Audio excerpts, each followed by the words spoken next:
su viaje hacia Canaán, lo que hoy es obviamente la región de Israel, Abraham se estaciona por unos años en esta región, que es la región de Harán, y sale de Harán llegando hasta Canaán cuando alrededor tenía 75 años. Así que a los 75 años de edad, nosotros vemos a este hombre ya mayor hacer todo este recorrido y llegar a Canaán alrededor de 75 años de edad. Y estando en Canaán, pasan una serie de eventos que comenzamos a hablar en la clase anterior y por tanto que queremos dejarlos claros en su mente, esta serie de eventos para conocer la historia de Abraham. Yo pensando esta semana, pensaba que si nosotros aprendiéramos y estuviéramos atentos a estas clases y a toda esta serie de clases que estamos dando, cuando leamos el Antiguo Testamento va a ser mucho más fácil la lectura del Antiguo Testamento para nosotros, mucho más sencilla, obviamente. Y aquí les traigo un cuadro para que tengamos claro de todo lo que hemos hablado. En Génesis capítulo 11 comenzamos el llamamiento de Abraham en Ur de los Caldeos, en la región de Ur de los Caldeos, como le narraba. Ya un poco más adelante, en el capítulo 11, se habla acerca del establecimiento transitorio de la familia y muerte de Taré, su papá, que muere en Harán, en la región de Harán. Así que el establecimiento transitorio de Abraham en Harán y la muerte de Taré en Harán. Después, el capítulo 12 nos habla acerca de la llegada a la tierra prometida, a la tierra de Canaán, y la edificación de ese altar a Dios, que como les decía era un monumento, un símbolo de que algo había marcado la vida de Abraham. Esto ya se produce en Canaán. Abraham tenía durante todo este periodo de tiempo 75 años aproximadamente. Nosotros también vimos un pequeño acontecimiento allí. Abraham se muda a Egipto durante muy poco tiempo por una hambruna que hay en la tierra de Canaán. Y eso también lo vimos en la clase anterior. En el capítulo 13 de la clase anterior vemos cómo Abraham regresa a Canaán nuevamente.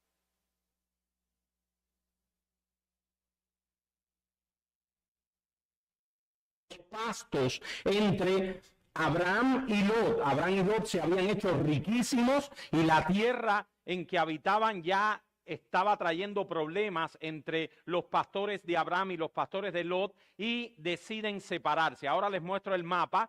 Abraham toma la región de Manre, mientras Lot decide irse al Valle del Jordán, y en el Valle del Jordán estaban las ciudades de Sodoma y Gomorra, como posteriormente vamos a ver. Eso ocurrió cuando Abraham tenía, estos años, hermanos, son aproximados, excepto los que la Biblia dice claramente. Abraham tenía alrededor de 76 años cuando esto se produce. Y aquí yo les puse algo interesante, que es la fecha aproximada de que estos acontecimientos ocurren antes de Cristo, o sea, hasta el nacimiento del Señor Jesucristo. Son años aproximados, son fechas aproximadas. Aproximadamente en el año 1922 antes de Cristo ocurre el llamamiento de Abraham y la llegada a Canaán, mientras aproximadamente en el año 1921 antes de Cristo se produce el regreso de Abraham a Canaán y el asunto de los pastos y la separación de Abraham de Lot.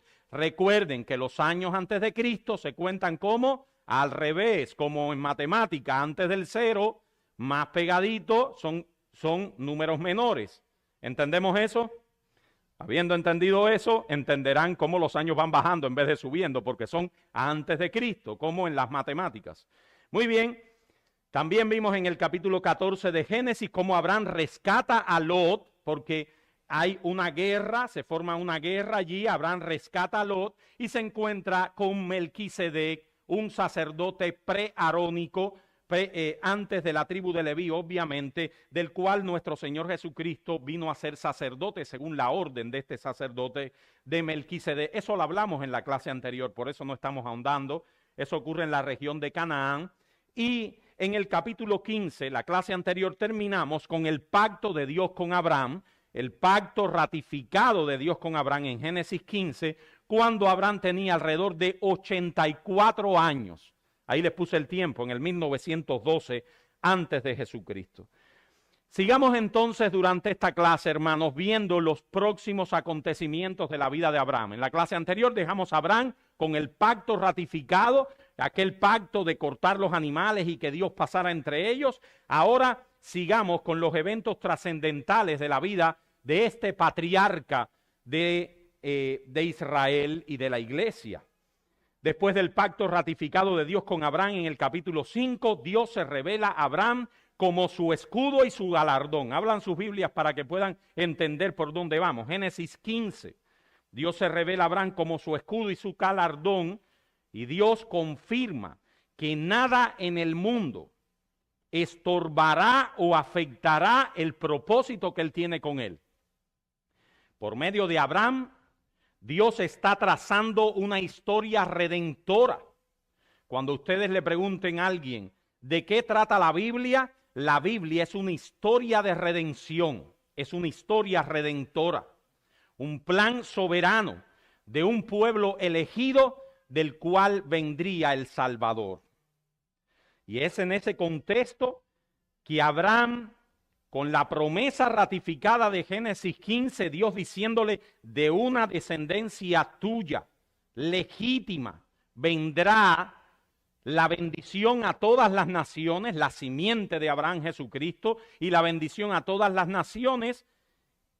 Abraham ve un dilema en su mente. Recuerden, 84 años. Abraham ve un dilema en su mente que no tiene solución en términos humanos. Y es, ¿cuál es el dilema? El dilema de su descendencia. El dilema de su descendencia. Por ejemplo, si nosotros vemos Génesis 15, 2 y 3, le cité ahí.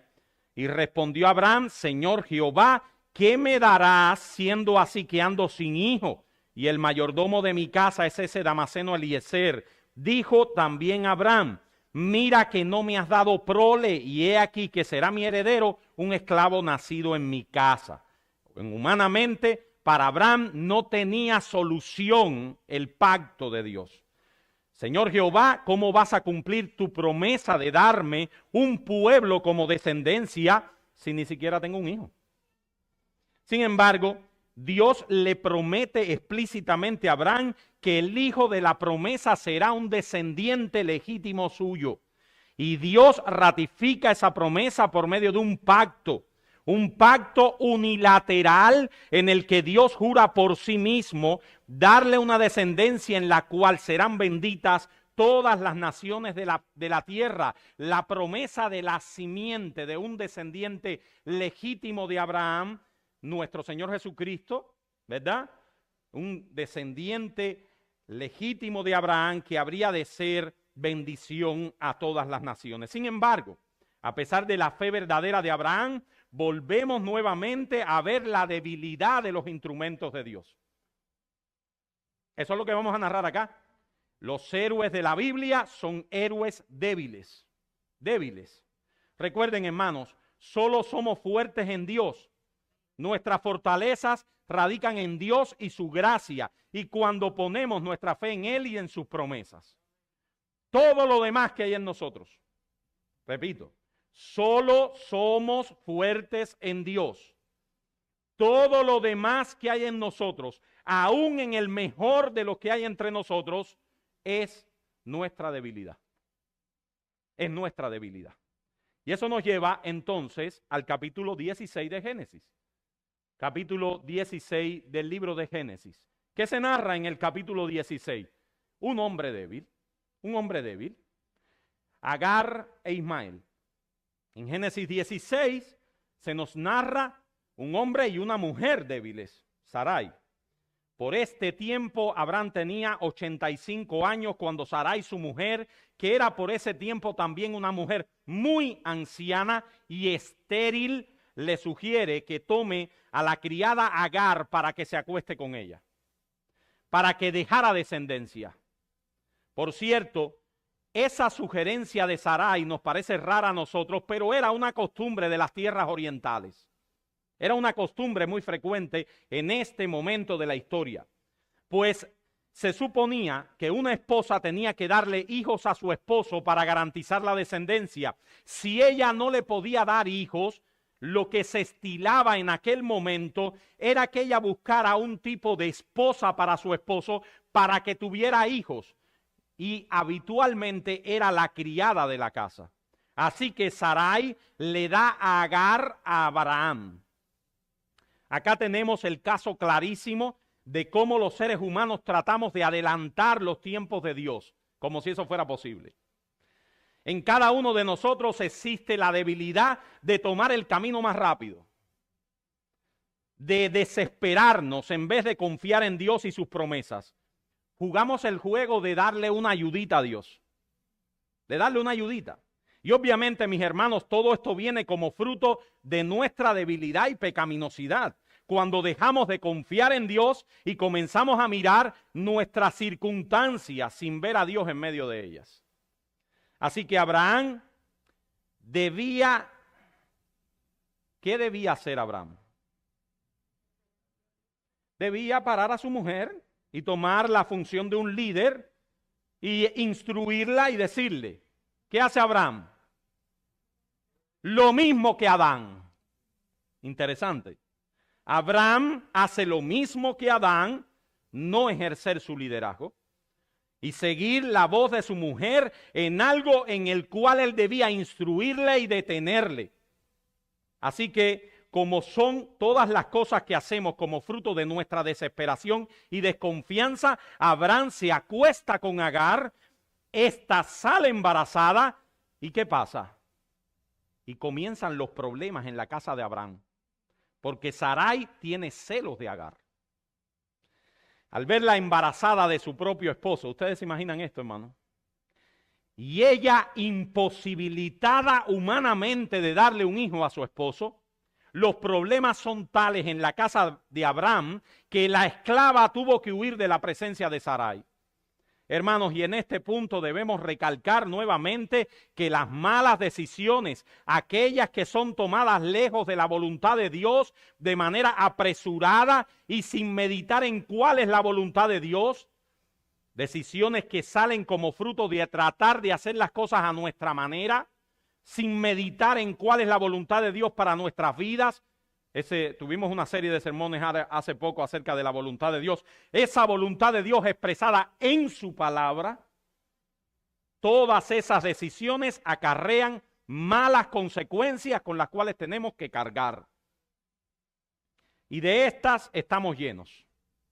Decisiones alejadas de la voluntad de Dios en su palabra que ahora traen, ¿qué cosa? Consecuencias para nuestras vidas.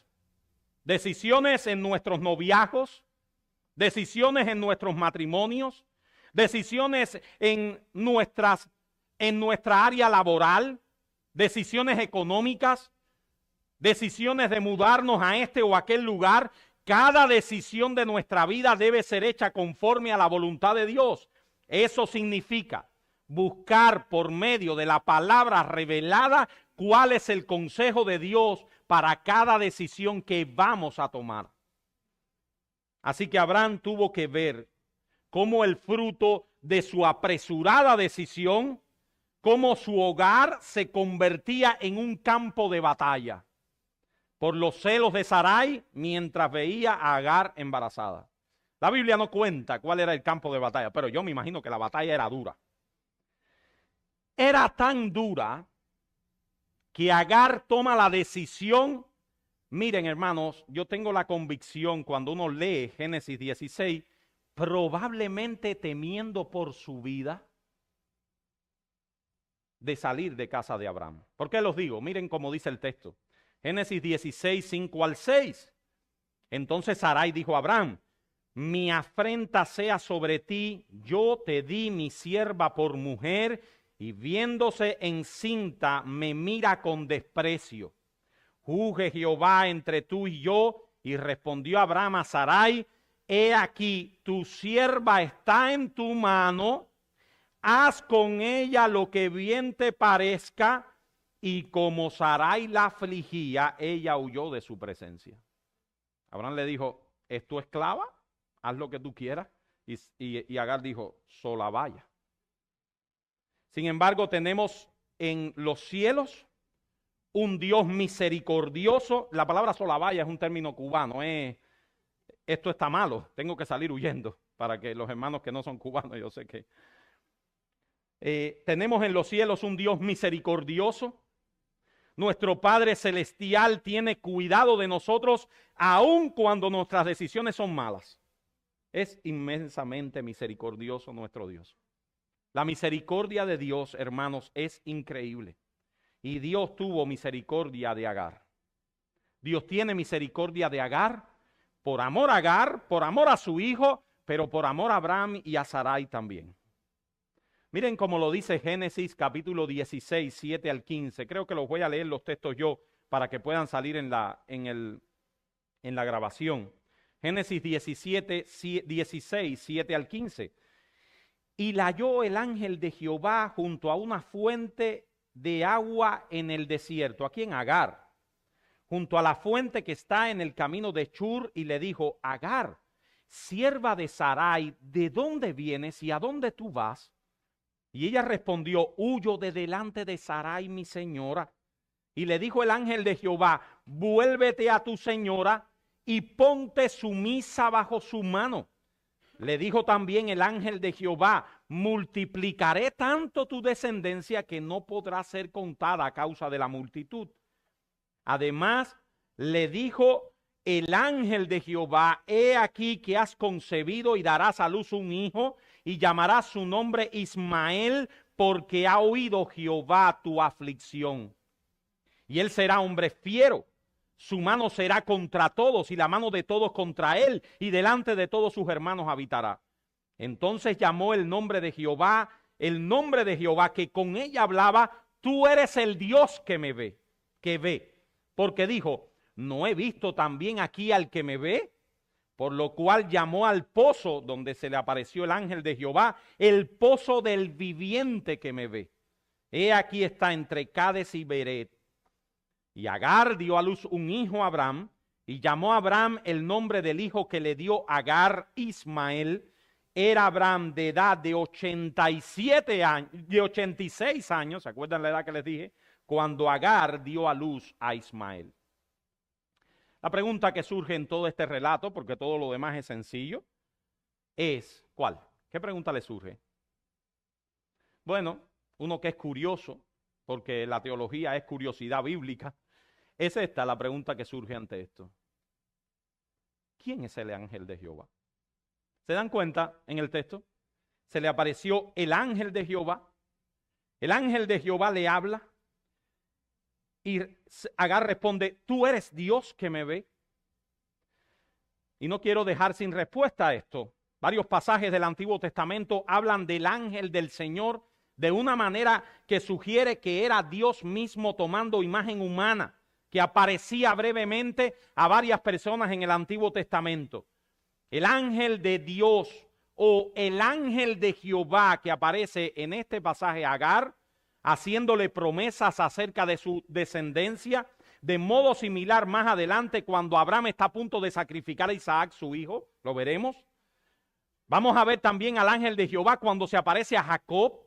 Vamos también a ver al ángel de Jehová cuando se aparece a Moisés en la llama de fuego en medio de una zarza. ¿Quién es este ángel? El ángel de Jehová o el ángel de Dios.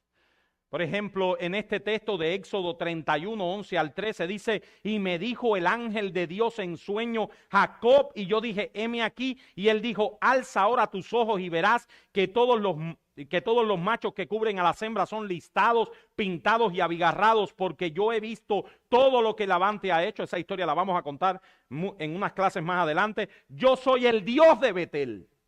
El ángel de Jehová: yo soy el Dios de Betel, que tú ungiste, donde tú ungiste la piedra y donde me hiciste un voto. Levántate ahora y sal de esta tierra y vuélvete a la tierra de tu nacimiento. Y si contamos rápidamente lo que Dios le dijo a Moisés apacentando las ovejas de Jetro, su suegro, en Madián, dice que llevó las ovejas a través del desierto y llegó hasta Horeb, monte de Dios, y se le apareció el ángel de Jehová en una llama de fuego en medio de una zarza. Verso 3, entonces Moisés dijo: iré yo y veré esta grande visión. ¿Por qué causa la zarza no se quema? Viendo Jehová que él iba a ver, lo llamó Dios en medio de la zarza y dijo: Moisés, Moisés. Y Moisés respondió: heme aquí. Y dijo: no te acerques, quita tu calzado de tu pie, porque el lugar donde estás, tierra santa es. Y le dijo el ángel de Jehová: yo soy el Dios de tu padre, Dios de Abraham, Dios de Isaac y Dios de Jacob. Entonces Moisés cubrió su rostro porque tuvo miedo de mirar a Dios.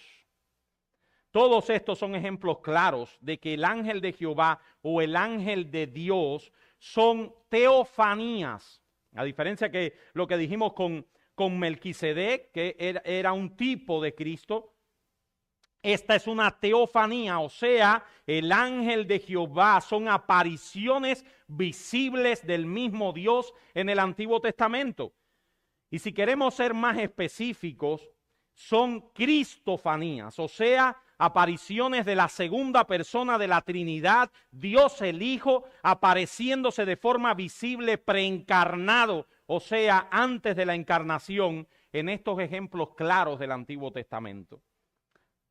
Creo que les dimos nuestra visión de este ángel, del ángel de Jehová.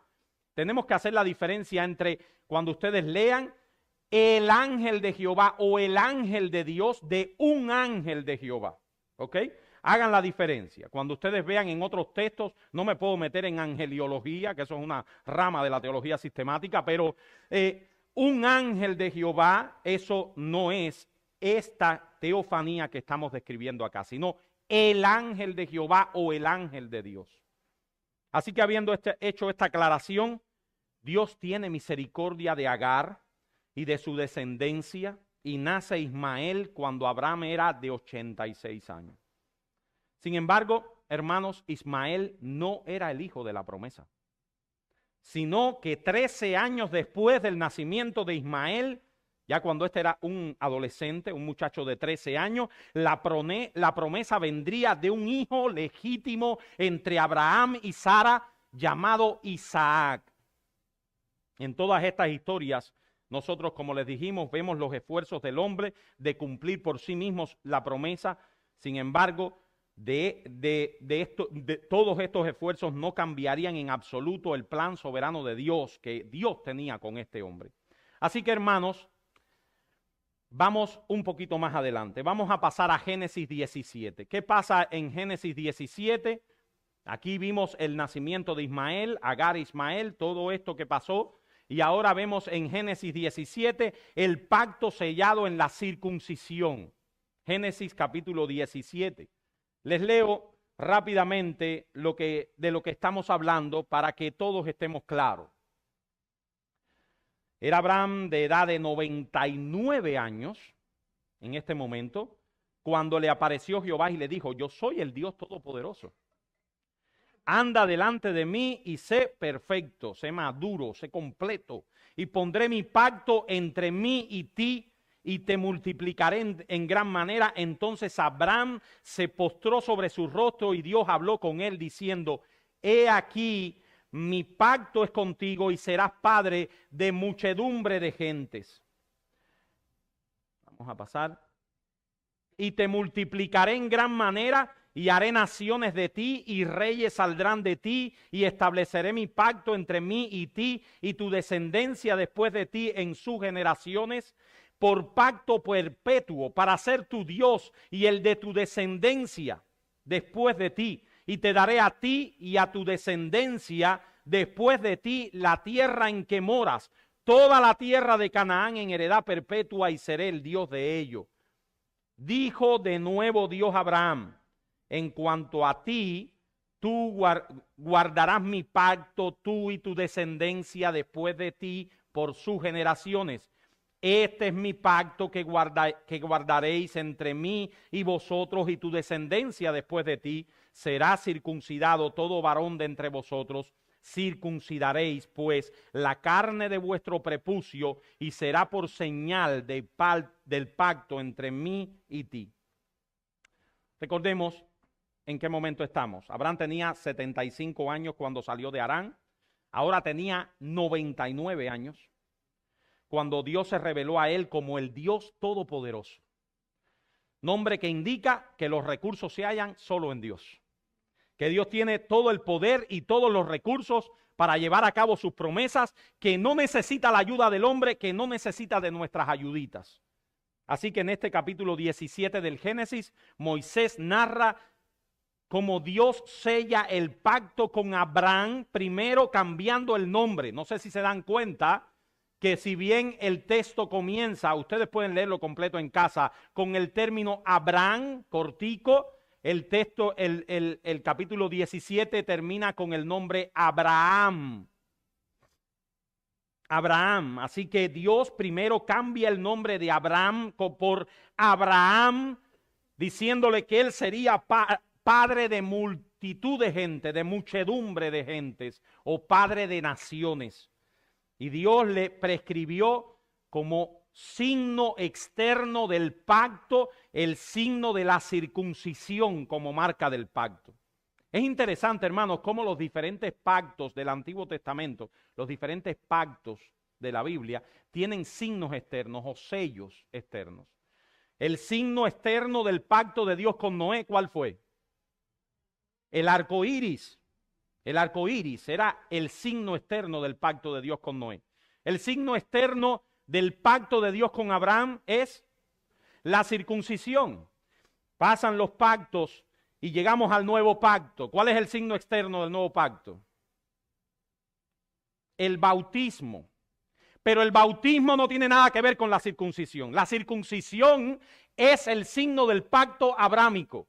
El bautismo es el signo externo del nuevo pacto, la fe en los creyentes, si pudiéramos llamarle de alguna manera. Pero no podemos establecer una correlación entre la circuncisión y el bautismo, como hacen nuestros hermanos presbiterianos. Primero, porque la circuncisión era un signo externo para los hombres y el bautismo es un signo externo para hombres y mujeres que tienen su fe en Jesucristo. Por eso algunos teólogos han dicho que el signo del nuevo pacto es la fe en el corazón de los creyentes, el corazón circuncidado del creyente. Ahora, mis hermanos, también Dios cambia el nombre de Sarai por el nombre de Sara, que significa princesa, porque de ella iba a salir el hijo de la promesa.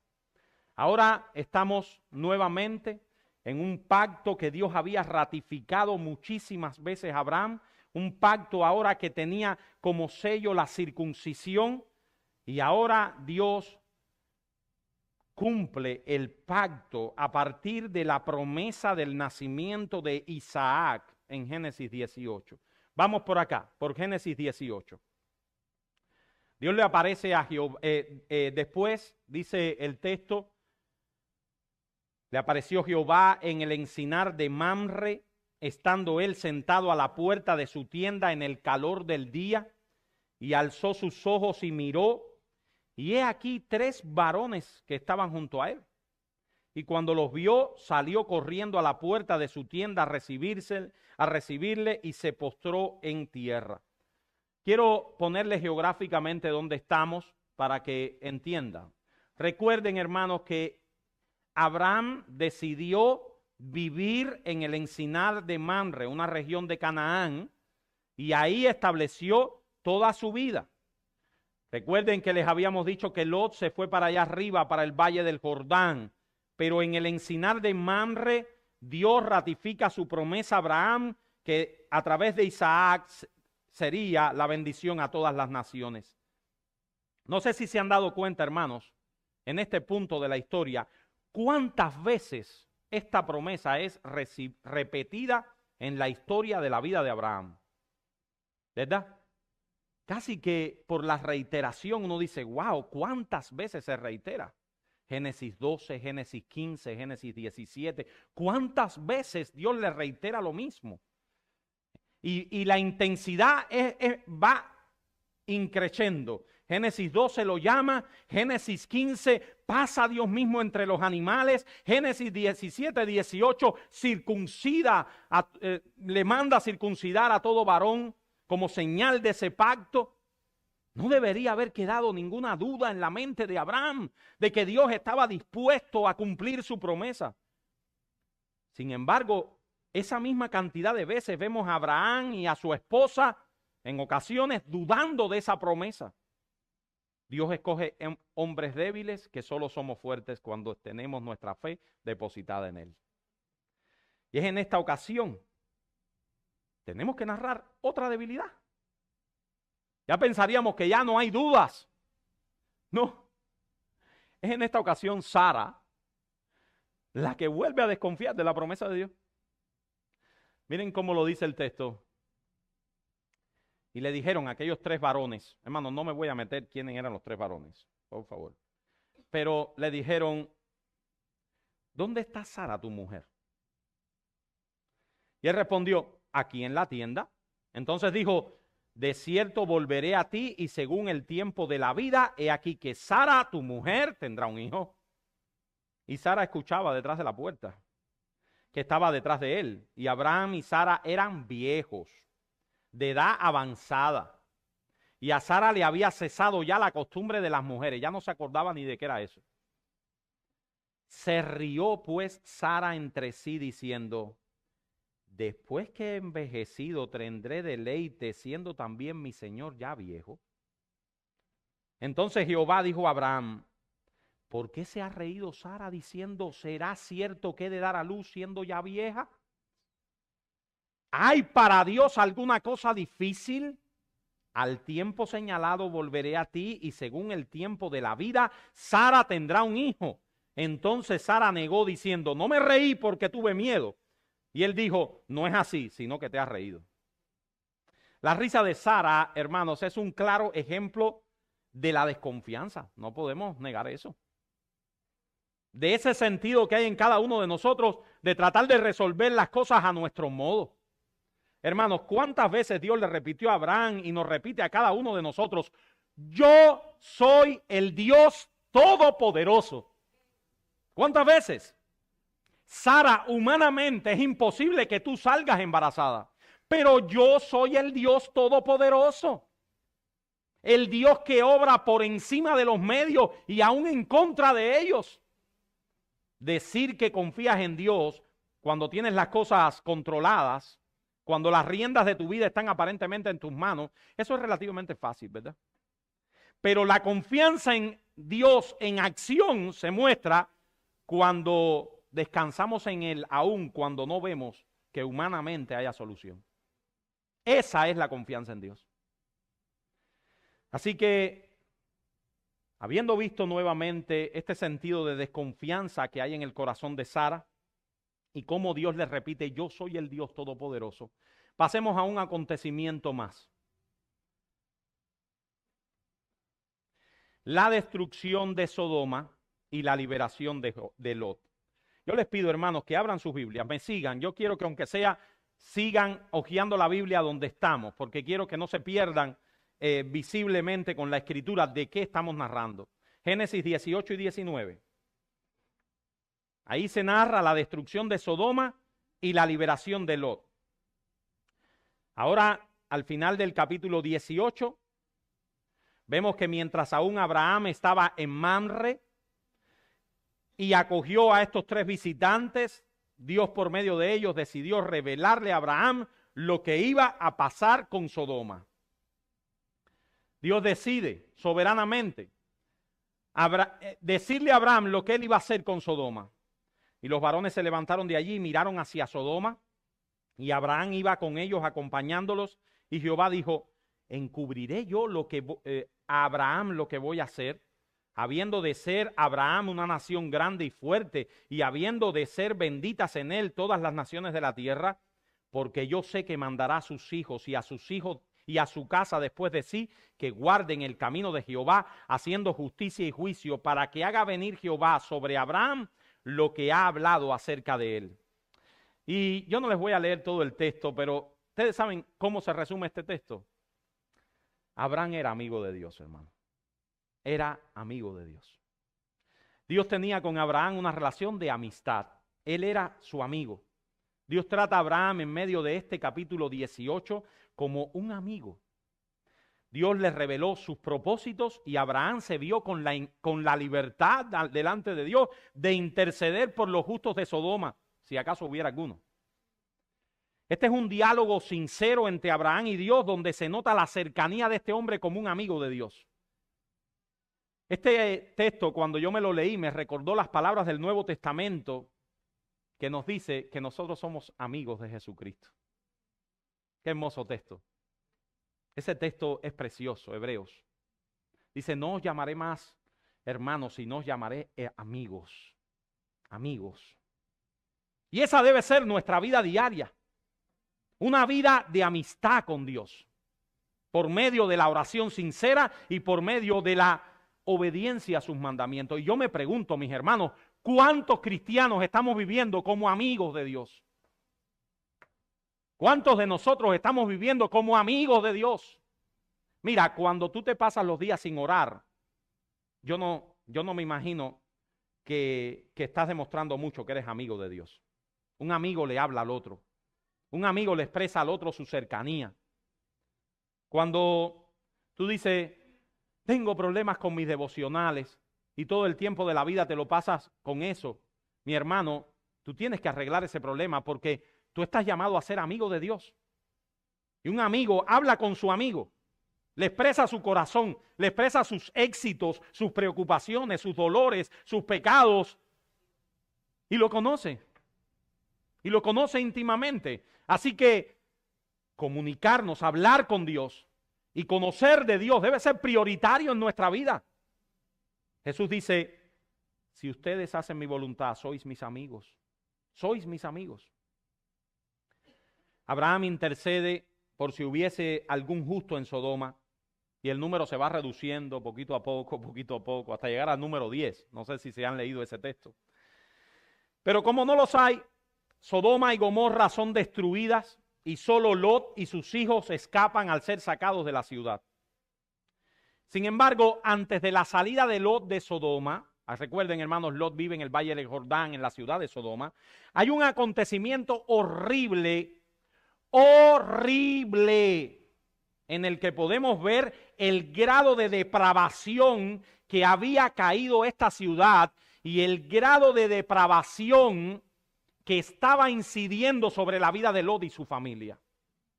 Aquí vemos un hombre que tomó una muy mala decisión y yo no puedo pasar esta clase sin darle a ustedes algunas aplicaciones para nuestra vida, de la vida de Lot. Algunas aplicaciones esenciales para nuestra vida, de la vida de Lot. Miren mis hermanos, llegaron pues los dos ángeles a Sodoma a la caída de la tarde. Y Lot estaba sentado a la puerta de Sodoma. Este sentado a la puerta de Sodoma es que Lot llegó a ser un personaje importante en Sodoma. ¿Saben eso, hermanos? Quiero que entiendan el texto bíblico. Sentado a la puerta de Sodoma significa que Lot era importante en Sodoma. No sé qué era, pero por lo menos millonario e importante era.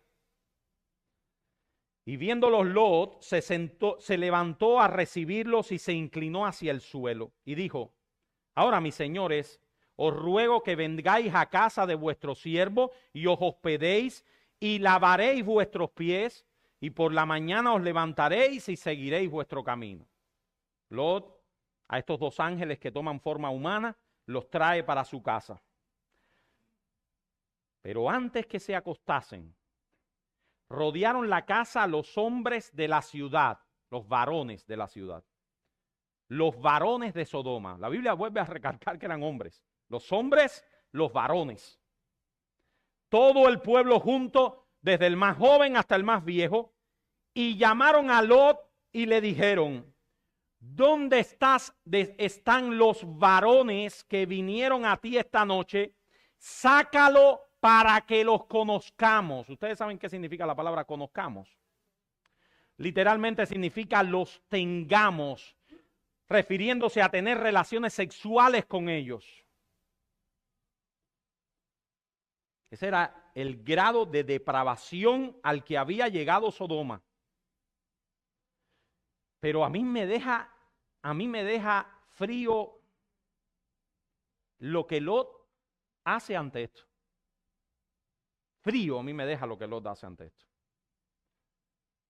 Entonces Lot salió a ellos a la puerta y cerró la puerta tras sí y dijo, os ruego, hermanos míos, que no hagáis tal maldad.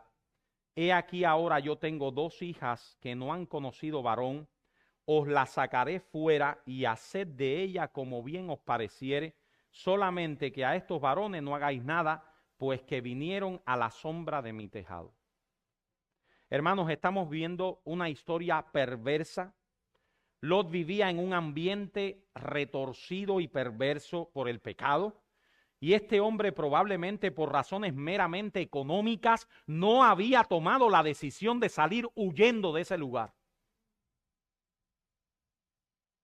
Pero lo más triste de todo es que aquella mentalidad pecaminosa de la gente que rodeaba a Lot y su familia, esa mentalidad pecaminosa había hecho estragos en la vida y en la mente de Lot y su familia.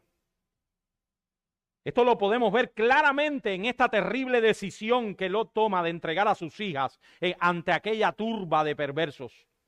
Hermanos, tengamos cuidado, y lo digo solemnemente, mis hermanos, escuchen, tengamos cuidado con nuestras relaciones. Tengamos cuidado con la forma en que nos relacionamos, en el lugar en que vivimos. Tengamos cuidado con el ambiente en el que vivimos. Porque ese ambiente sí puede afectarnos y mucho. Y puede afectar nuestra conciencia y nuestra mentalidad. Les vuelvo a reiterar, Lot había decidido vivir ahí. Lot obviamente tomó una mala decisión al quedarse a vivir en aquellas pervertidas ciudades. Probablemente económicamente le iba muy bien, pero aquella forma de vida, el ambiente donde vivía, la mundanalidad que le rodeaba, obviamente hizo estragos profundos en su familia y en él mismo. Finalmente, mis hermanos, Dios destruye Sodoma y Gomorra. Génesis 19, 24 al 29, se los leo. Entonces Jehová hizo llover sobre Sodoma y sobre Gomorra azufre y fuego de parte de Jehová desde los cielos, y destruyó las ciudades y toda aquella llanura con todos los moradores de aquellas ciudades y el fruto de la tierra. Entonces la mujer de Lot miró atrás a espaldas de él y se volvió estatua de sal. Y subió Abraham por la mañana al lugar donde había estado delante de Jehová y miró hacia Sodoma y Gomorra y hacia toda la tierra de aquella llanura miró. Y he aquí que el humo subía de la tierra como el humo de un horno. Así, cuando Dios destruyó las ciudades de la llanura, Dios se acordó de Abraham y envió fuera a Lot de en medio de la destrucción al asolar las ciudades donde Lot estaba. El relato de la destrucción de Sodoma y Gomorra debe recordarnos la destrucción del mundo. No sé si se les recuerda. La destrucción del mundo que segunda de Pedro nos la narra tan claramente, ¿verdad? En la segunda venida de Jesucristo, cuando todos aquellos que le han dado las espaldas a Dios y que viven en sus pecados serán destruidos en el fin de los tiempos. Pero también nos debe recordar que el pecado no quedará sin consecuencia. Hermanos, amigos, el pecado no quedará sin consecuencia. Escucha a Dios. Todos los hombres tendrán que rendir cuentas delante de Dios. Nuestro Dios es misericordioso, pero también justo, y no dará por inocente al culpable. Nuestro Dios es terrible en sus juicios. Y cuando los hombres se encaprichan en darle las espaldas a Dios y vivir entregados al pecado, eso tendrá terribles consecuencias para su vida. Y la consecuencia final para todos aquellos que no tienen a Cristo como su Salvador, el infierno de fuego. Sin embargo, después de la destrucción de Sodoma y Gomorra, tenemos otras pistas del estrago que había hecho ese estilo de vida en la familia de Lot. Tenemos otras pistas de cómo la decisión de Lot de quedarse en esa pervertida ciudad había hecho estragos en su propia familia. Sodoma estaba destruida ya, pero aún seguía viva en la mente de Lot y su familia. Increíble. Sodoma ya no estaba, pero todavía habitaba en la mente de Lot y su familia. Y aquí algunas pistas. La primera ya la leímos. Entonces la mujer de Lot miró atrás a espaldas de él y se volvió estatua de sal. Hermano, esto de miró atrás a espaldas de él, claramente el escritor bíblico nos está diciendo que aquella mujer anhelaba su vida antigua. El anhelo estaba en su corazón por lo que había dejado. De hecho, la mayoría de los comentaristas piensan que aquella mujer se va de Sodoma a regañadientes. Ella anhelaba esa vida que vivía. Pero también tenemos otra historia terrible, horrible, de cómo Sodoma estaba viva todavía en la familia de Lot. Y es la historia que nos narra el verso 30. Pero Lot subió de Zoar y moró en el monte, y sus 2 hijas con él, porque tuvo miedo de quedarse en Zoar, y habitó en una cueva él y sus 2 hijas. Entonces la mayor dijo a la menor: nuestro padre es viejo y no queda varón en la tierra que entre a nosotras conforme a la costumbre de toda la tierra. Ven, demos a beber vino a nuestro padre y durmamos con él y conservemos de nuestro padre descendencia. Y dieron a beber vino a su padre aquella noche, y entró la mayor y durmió con su padre, mas él no sintió cuando se acostó ella ni cuando se levantó. Estaba borracho como una uva. Así decimos también los cubanos, algo parecido. El día siguiente dijo a la mayor a la menor: he aquí, yo dormí la noche pasada con mi padre, démosle a beber vino también esta noche, y entra y duerme con él para que conservemos descendencia de nuestro padre. Qué mentira, ¿verdad? Qué mentira nos creemos nosotros, ¿verdad? Cuando vamos a justificar nuestro pecado. Hermano, esto yo sé que es extremo, pero a veces las justificaciones que damos para las decisiones que tomamos son ridículas. Son ridículas. Para no reconocer la mala decisión que estamos tomando. No me quedó más remedio que conservar descendencia a nuestro padre. ¿Cuántos hombres en la tierra no quedaban? Sodoma y Gomorra no era toda la tierra. ¡Qué mentira! Para justificar su pecado. Y dieron a beber vino a su padre también aquella noche, y se levantó la menor y durmió con él, pero él no echó de ver cuando se acostó ella ni cuando se levantó. Y las 2 hijas de Lot concibieron de su padre, y dio a luz la mayor un hijo, y llamó su nombre Moab, el cual es padre de los moabitas hasta hoy. La menor también dio a luz un hijo, y llamó su nombre Ben-Ami, el cual es padre de los amonitas hasta hoy. Esa era la mentalidad que había seguido a esta gente de Sodoma y Gomorra. Lot se deja emborrachar por sus hijas, y estas hijas tenían una mente podrida por el pecado.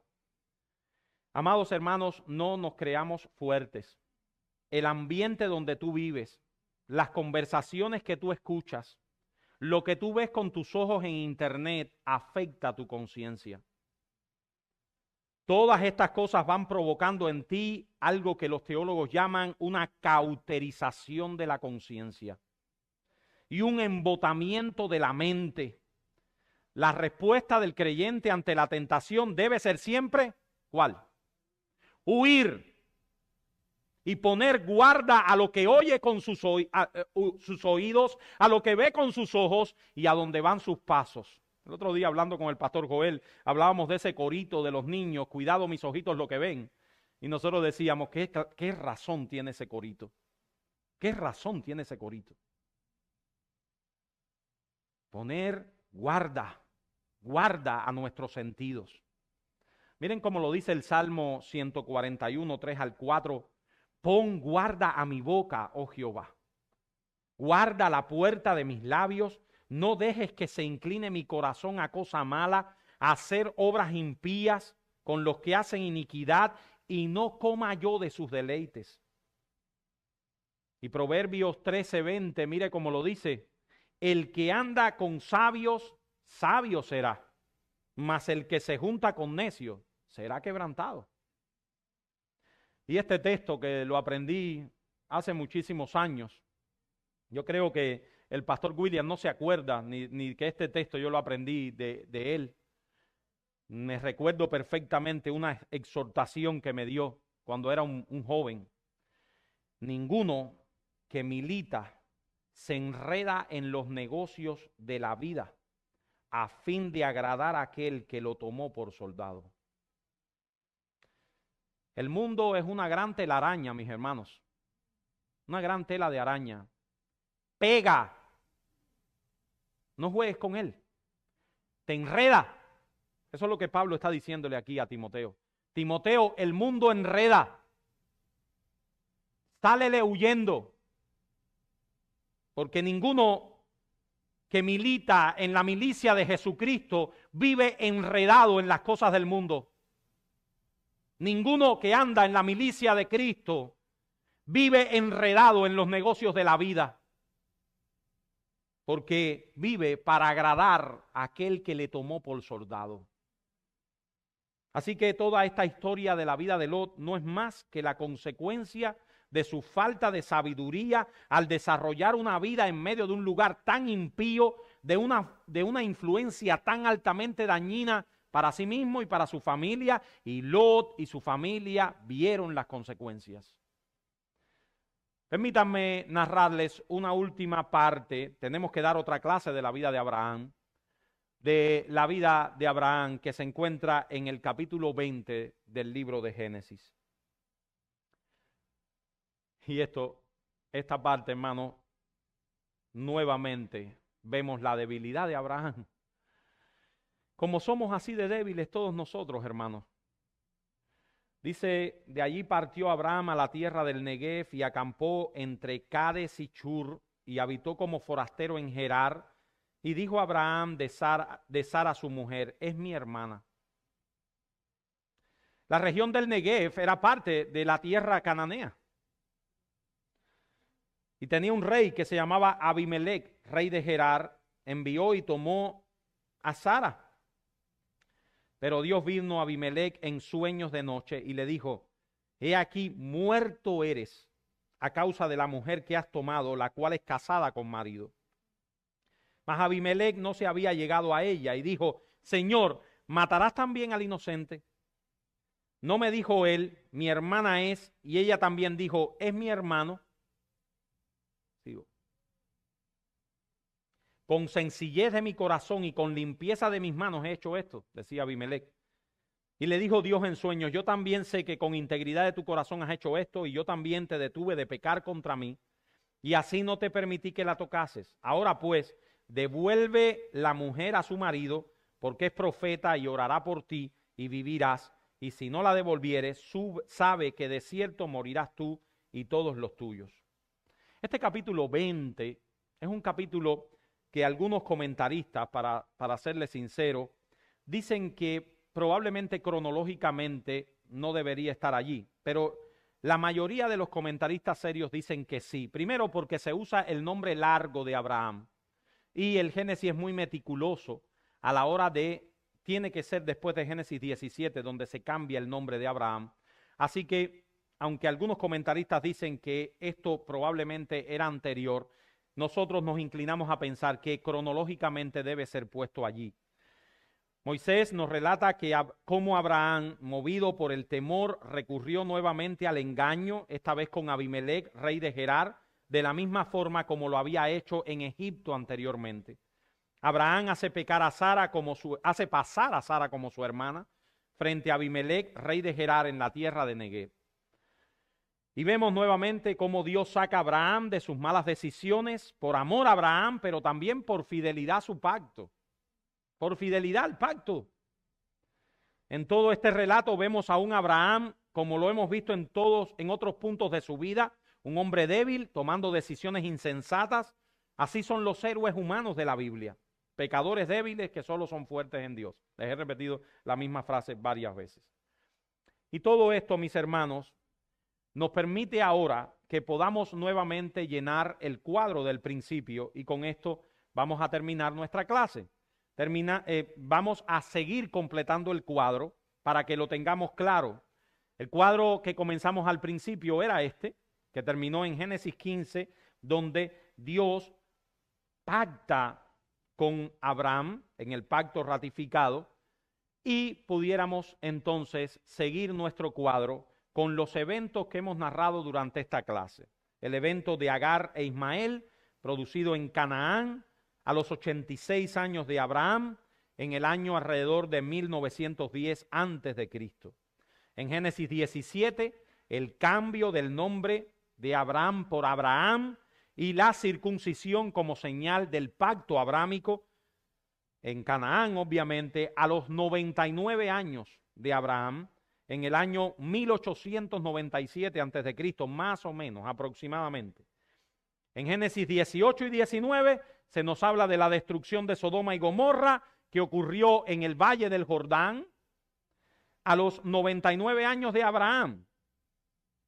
Y finalmente hablamos cómo Sara es rescatada por Dios de las manos de Abimelech en Génesis 20, que se ocurre específicamente en Canaán, en la tierra de Negev, en Gerar.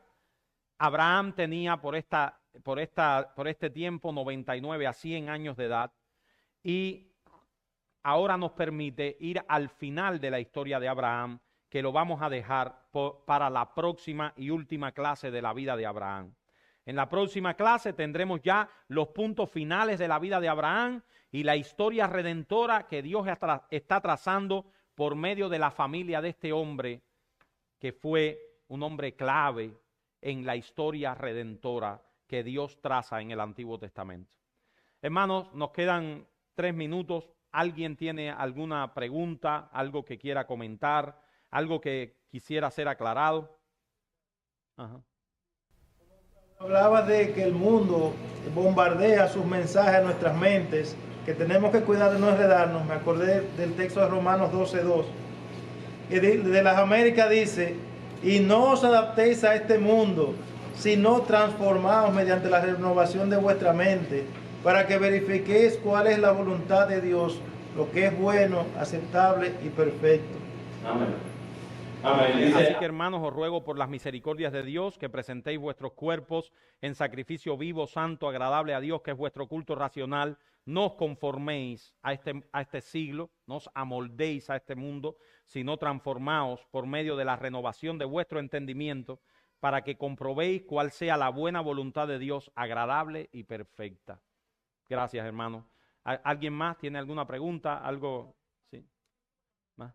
Del corito me acordé del texto de Job que dice: ese pacto con mis ojos. Buenísimo texto.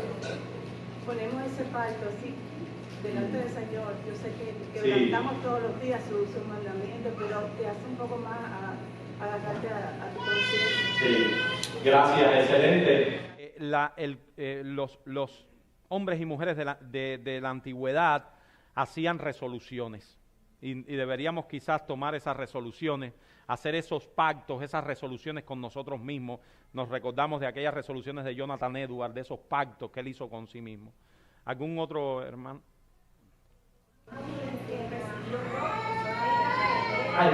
Un momentito, esta hermana primero, porque ella pidió la... Sí. Los 2 ángeles que recibió eran el Padre y el Hijo. Hermana, no. Definitivamente no, eran ángeles del Señor. Aquí no hay teofanías, por lo menos es lo que pienso en el relato. Sí, porque sí dice que era gente. Exacto, pero esto dice que eran. Perfecto, o sea, como dice el pastor Joel, estos ángeles que visitan a los, obviamente son ángeles mensajeros de Dios, pero a diferencia de ese ángel que se queda con Abraham, que es el ángel de Jehová, que ahí sí hay una teofanía. Sí. ¿Algún otro? La hermana que estaba hablando de atrás, quiero dejarlo. ¿Cómo tú le enseñas por ejemplo, a las personas que no son creyentes la luz de Dios Si tú incluiste en las mismas cosas que ellos hagan? Por ejemplo, en los trabajos hay tanta gente, por ejemplo, lesbianas, que son, o sea, sí, buenas personas, pero ¿cómo tú le hablas del pecado sin ofenderla y sin que ellos sepan que realmente lo que quieren decir? hermana, la verdad ofende.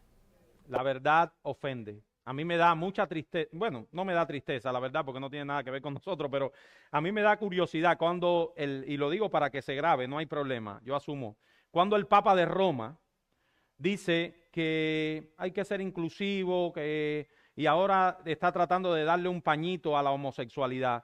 ¿Cómo se le dice a un homosexual que la homosexualidad es pecado? Hermana, se le dice en amor, con la mayor gentileza posible, pero se le dice, el pecado hay que llamarle pecado, y debemos predicar el evangelio a aquellos que están muertos en sus delitos y pecados y llamarle al pecado pecado, como le decimos a un joven que vive antes del matrimonio con su novia, le decimos, estás pecando contra Dios. Así le decimos a un homosexual, estás pecando contra Dios, y ese pecado, un pecado no arrepentido, tú tienes necesidad de venir a Jesucristo, porque si no, vas a ser juzgado por Dios en el infierno. Yo creo que esa es la manera, hermana, de verdad. En esto Jesús nos dijo que nosotros debíamos ser fieles a su palabra. Dice que nosotros damos mensaje de odio. Y el verdadero mensaje de odio es complacerse con eso, porque las almas de ellos van a ser castigadas. Ese es el verdadero mensaje. Sí. Yo esto lo veo de esta manera. Si un médico, y ya terminamos, si un médico le dice a un paciente que tiene cáncer, todo va a estar bien, no hay problema, vete a tu casa, eso se llama crueldad. Importunos son los besos del que aborrece. La verdad, nosotros debemos tratar el pecado como pecado, pidiéndole a Dios que restaure a esa persona, porque si no, si lo tratamos muy bondadosamente, pero sin llamarle pecado, esa persona irá al infierno, tendrá las consecuencias de sus pecados. Así que eso es lo que nosotros creemos. Vamos a orar, hermanos, y con esto terminamos. Vamos a pedirle a Roy que nos despida en oración.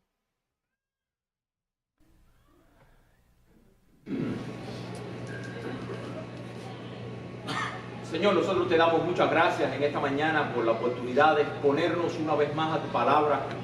Gracias por no solo los mandatos que hay en ella, no solo los preceptos que hay en ella, sino los ejemplos como los que hemos visto hoy, los cuales tú dejaste allí para que nosotros aprendiéramos y nos conduzcamos también a la luz de los mismos. Gracias porque tú usaste a hombres débiles y, Señor, los fortaleciste, los guiaste y nos dejaste un ejemplo con ellos. Así también eso alienta nuestro corazón, porque al igual que ellos, nosotros también somos débiles.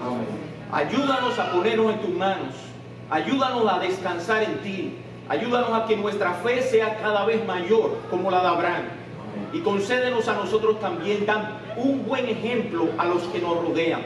Ayúdanos también a hablar la verdad en amor y con gracia a los que están a nuestro lado. Señor, en el nombre de Jesús, nosotros te pedimos estas cosas. Amén. Amén.